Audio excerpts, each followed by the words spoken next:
आज की कहानी का शीर्षक है आधी रात का आखिरी खत। रात के ठीक 12:19 हुए थे। शहर से लगभग 50 किलोमीटर दूर एक सुनसान सड़क पर मोहित अपनी कार चला रहा था। बारिश इतनी तेज थी कि सामने मुश्किल से 10 मीटर तक दिखाई दे रहा था। अचानक कार के सामने एक लड़की आकर खड़ी हो गई। मोहित ने जोर से ब्रेक लगाया। कार लड़की से कुछ इंच पहले रुक गई। मोहित का दिल तेजी से धड़कने लगा। वह कार से बाहर निकला। लड़की सफ़ेद कपड़ों में थी। उसके लंबे बाल बारिश से भीगे हुए थे और चेहरा बिल्कुल शांत था। मोहित ने घबरा कर पूछा, आप ठीक हैं? इतनी रात में यहाँ अकेली क्या कर रही हैं? लड़की ने धीरे से उसकी तरफ देखा। उसकी आंखों में एक अजीब सी उदासी थी। उसने कहा, मुझे घर छोड़ देंगे? मोहित ने सिर हिलाया। हाँ, बैठिए। लड़की कार की पिछली सीट पर बैठ गई। मोहित ने शीशे में उसे देखा। कुछ देर तक दोनों के बीच कोई बात नहीं हुई। फिर लड़की ने धीरे से कहा, मेरा नाम नैना है। मोहित मुस्कुराया। मैं मोहित हूँ। नैना ने खिड़की के बाहर देखते हुए पूछा, आपको डर नहीं लग रहा? मोहित हंस पड़ा। आपसे? बिल्कुल नहीं। नैना ने पहली बार मुस्कुराकर उसकी तरफ देखा। डरना चाहिए था। मोहित ने मजाक में कहा, क्यों? नैना ने कोई जवाब नहीं दिया, बस बाहर देखने लगी।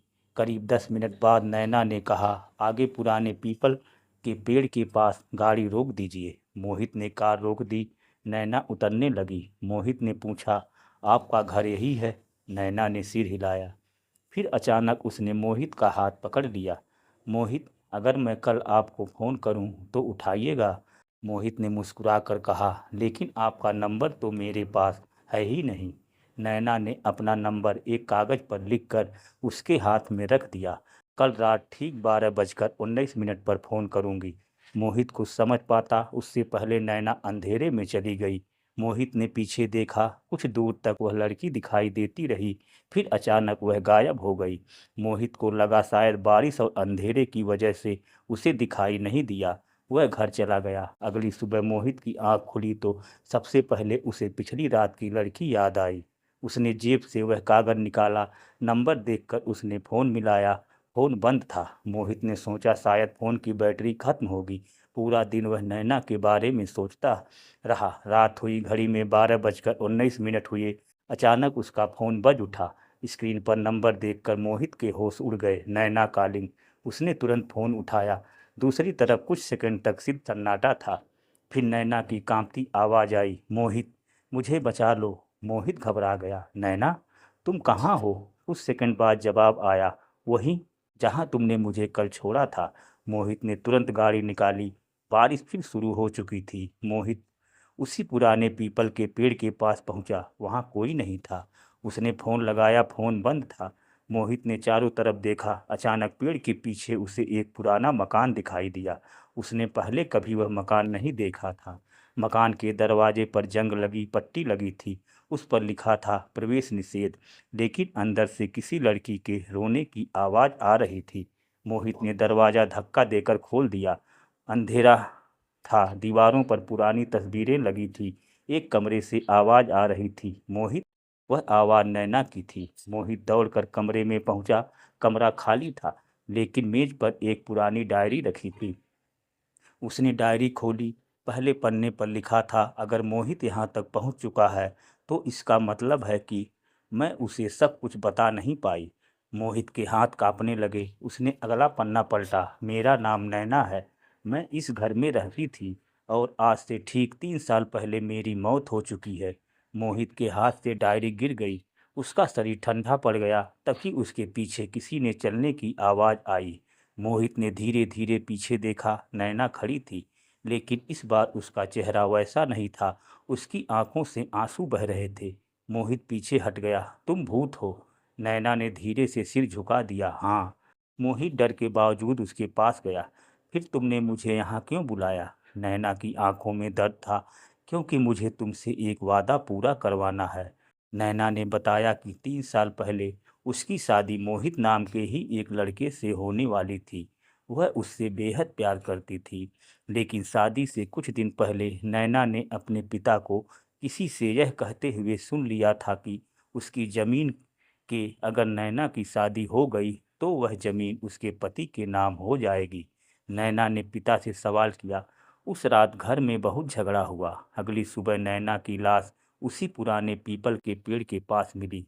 सबने कहा आत्महत्या, लेकिन नैना जानती थी कि उसे मारा गया था। मोहित ने पूछा, तुम्हारा होने वाला पति?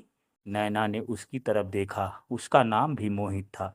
यह सुनकर मोहित के पैरों तले जमीन खिसक गई। क्या? नैना ने कहा, मैं जिस मोहित से प्यार करती थी वह तुम नहीं हो। मोहित कुछ बोल नहीं पाया। नैना ने डायरी का आखिरी पन्ना खोला। उस पर एक फोटो चिपकी थी। फोटो में नैना एक लड़के के साथ खड़ी थी। मोहित ने फोटो देखी। वह लड़का बिल्कुल उसी जैसा दिखता था। मोहित के चेहरे का रंग उड़ गया।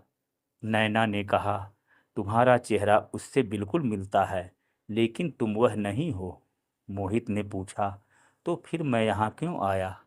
नैना ने धीरे से कहा, क्योंकि शायद किस्मत तुम्हें मेरे पास लाई है। अचानक ऊपर से किसी के कदमों की आवाज आने लगी।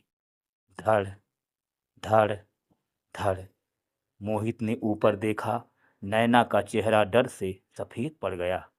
वह आ गया। कौन? नैना ने फुसफुसा कर कहा, जिसने मुझे मारा था। अचानक घर की सारी खिड़कियां अपने आप बंद हो गई। दरवाजा जोर से बंद हो गया। मोहित ने उसे खोलने की कोशिश की। तभी पीछे से आवाज आई, तुम फिर आ गए। मोहित ने पलटकर देखा। एक बूढ़ा आदमी हाथ में लोहे की छड़ लिए खड़ा था। नैना चीख उठी, भागो मोहित! लेकिन बूढ़े ने लोहे की छड़ मोहित के सिर पर मार दी। मोहित जमीन पर गिर गया। उसकी आंखें बंद होने लगी। जब उसकी आंख खुली तो वह उसी कमरे में बंधा हुआ था। सामने वही बूढ़ा आदमी खड़ा था। वह हंसते हुए बोला, 3 साल पहले भी मैंने एक मोहित को मारा था, आज दूसरे को भी मार दूंगा। मोहित ने पूछा, नैना को क्यों मारा? बूढ़ा कुछ देर चुप रहा, फिर बोला, क्योंकि उसने मेरा राज जान लिया था। मोहित ने पूछा, कौन सा राज? बूढ़े ने कहा, नैना मेरी बेटी नहीं थी। मोहित चौंक गया। क्या? बूढ़ा बोला, मैंने उसे बचपन में यहाँ लाकर पाला था। उसकी असली माँ ने उसके नाम बहुत सारी जमीन छोड़ी थी। मुझे पता था कि अगर नैना को सच पता चल गया तो वह सब कुछ वापस ले लेगी, इसलिए मैंने उसे मार दिया। मोहित की आंखों में गुस्सा भर गया। तभी कमरे की बत्ती अचानक बंद हो गई। बूढ़ा घबरा गया। एक ठंडी हवा पूरे कमरे में घूमी और नैना की आवाज गूंजी, आज सच बाहर आएगा। बूढ़ा कांपने लगा। अचानक उसके पीछे नैना खड़ी थी। उसका चेहरा अब बेहद डरावना था। बूढ़ा चीखते हुए भागा। दरवाजा अपने आप खुल गया। वह बाहर भागा, लेकिन उसी पुराने पीपल के पेड़ के नीचे जाकर अचानक गिर पड़ा। उसकी मौत हो गई। सुबह पुलिस वहां पहुंची। मोहित ने डायरी और सारे सबूत पुलिस को दे दिए। 3 साल पुराना मामला दोबारा खुला। नैना को आखिरकार इंसाफ मिल गया, लेकिन मोहित के मन में एक सवाल अभी भी था। उस रात घर लौटते समय उसने अपनी जेब में हाथ डाला। उसे एक कागज मिला। उस पर नैना की लिखावट थी, मोहित, अब मैं जा रही हूँ, लेकिन अगर कभी तुम्हें सच्चा प्यार मिले तो उसे मेरी तरह खोना मत। मोहित की आंखों से आंसू निकल आए। वह कागज सीने से लगा कर बोला, काश तुम जिंदा होती। तभी उसके फोन पर एक मैसेज आया, मैं जिंदा हूँ। मोहित के हाथ कांपने लगे। मैसेज के नीचे एक तस्वीर थी। उसमें नैना मुस्कुरा रही थी। मोहित ने तुरंत पीछे मुड़कर देखा।